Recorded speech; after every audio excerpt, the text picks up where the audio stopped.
Today we're going to talk a little bit about carbohydrates. Carbohydrates are one of our biomolecules. We take a look at our biomolecules here. We've got the carbohydrates. We're looking here at our unit outline. We've got carbohydrates as one of our macromolecules, another name for biomolecules. We've got lipids, which are fats. We've got proteins. And once again, down the road here, we've got nucleic acids. So we've got the four biomolecules, and today we're going to talk about the carbohydrates.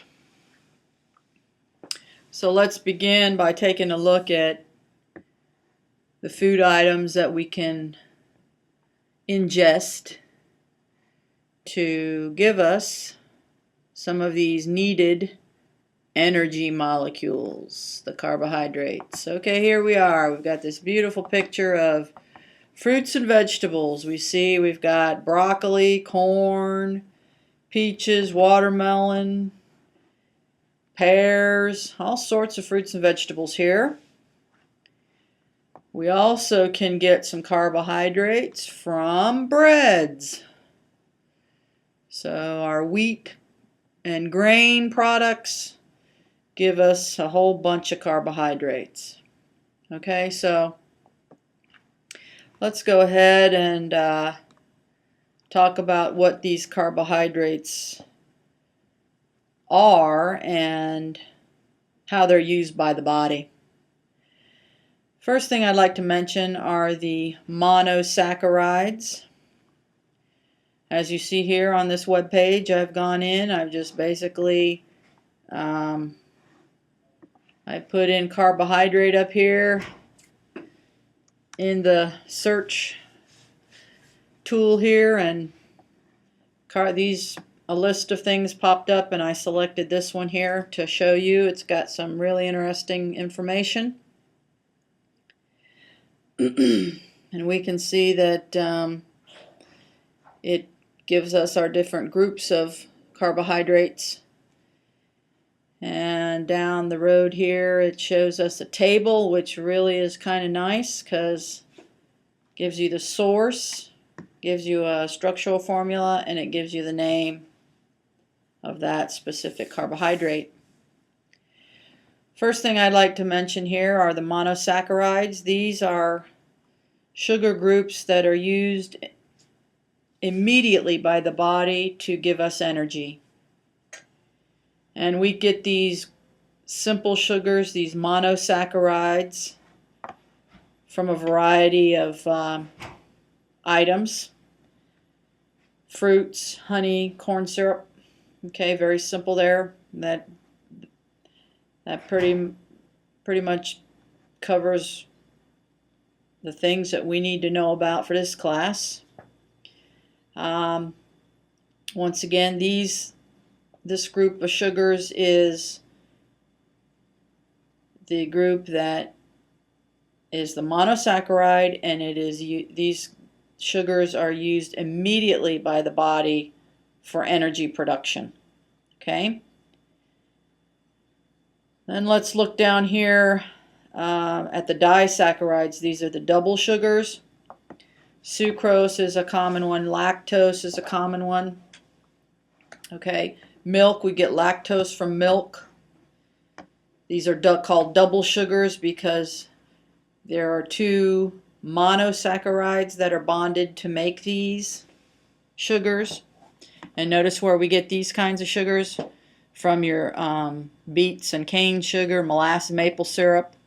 Okay, a lot of us are familiar with these. They taste real sweet, and a lot of us have way more than we need of this type of a sugar.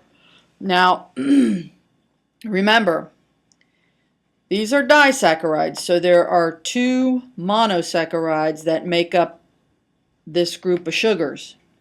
So your body would have to break these down before your cells could use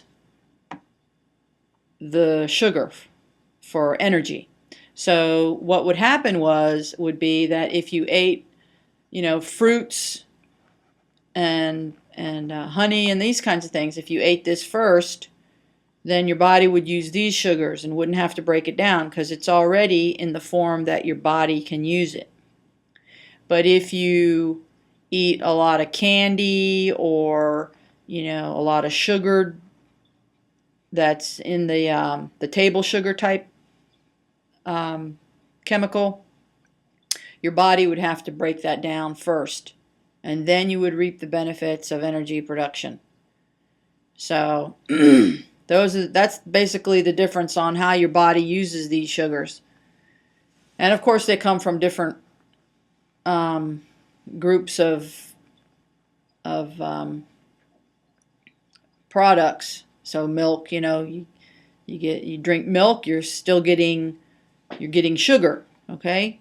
It's just this disaccharide type of sugar. Your body have to break down the sugar, and then your cells can use the broken down single monosaccharide, okay? Now the last kind of sugar is the polysaccharide, and this group is poly is because it's a 3 or more of these monosaccharides make up the molecule. So notice how starch is a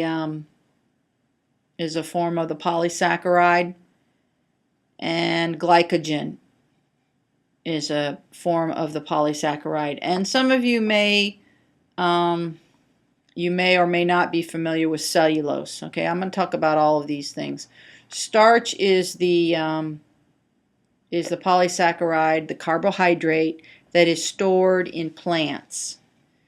And which kind of plants are we talking about here?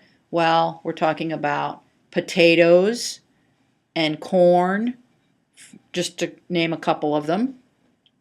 Okay, so if we eat potatoes and corn, then we're getting a lot of starch. We're taking in a lot of starch. Now, our body will break down the starch to give us our monosaccharide glucose, and we can then use the glucose for energy production.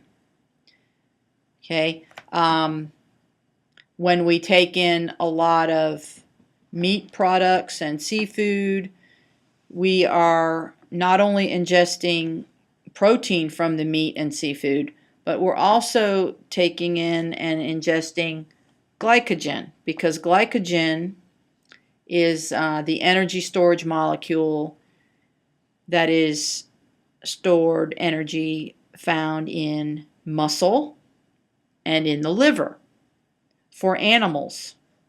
Okay, so animals store carbohydrates as glycogen.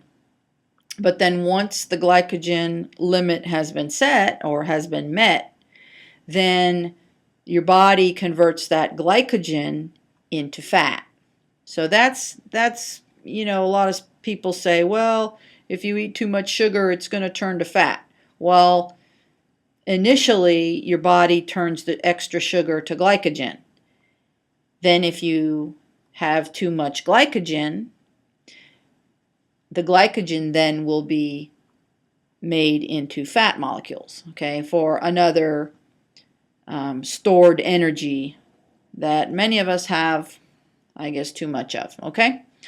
Cellulose. Now, cellulose is another polysaccharide. Remember, these are all polysaccharides, okay, but I'm mentioning the ones that are important to this class. Starch, glycogen, and cellulose. Cellulose, notice over here, it makes up the cell walls, the structural framework of plants. So for us, cellulose is not digestible. Cellulose is considered fiber, so that if we eat a lot of our vegetables, we get a lot of this cellulose, which then allows us to kind of clean our digestive system out because we can't digest this stuff. So this fibrous material goes through and cleans out our digestive tract. Okay. Here's another polysaccharide. It's called chitin. And some of us are not familiar with the term chitin, but we are familiar with lobster, shrimp, grasshoppers, these kinds of organisms. These organisms have an external skeleton. And this external shell, or skeleton, is made of chitin. And chitin is a polysaccharide. So, if you'd like to read more about chitin is excitin', just go ahead and visit this website right here. And it's got some very interesting things about chitin. Medical uses, water treatment, all sorts of stuff. Cosmetic use, bet you didn't know much about that, did you? Anyway, that's my little informational mini lecture on carbohydrates. All right, so have a wonderful day, and I will talk to you next time.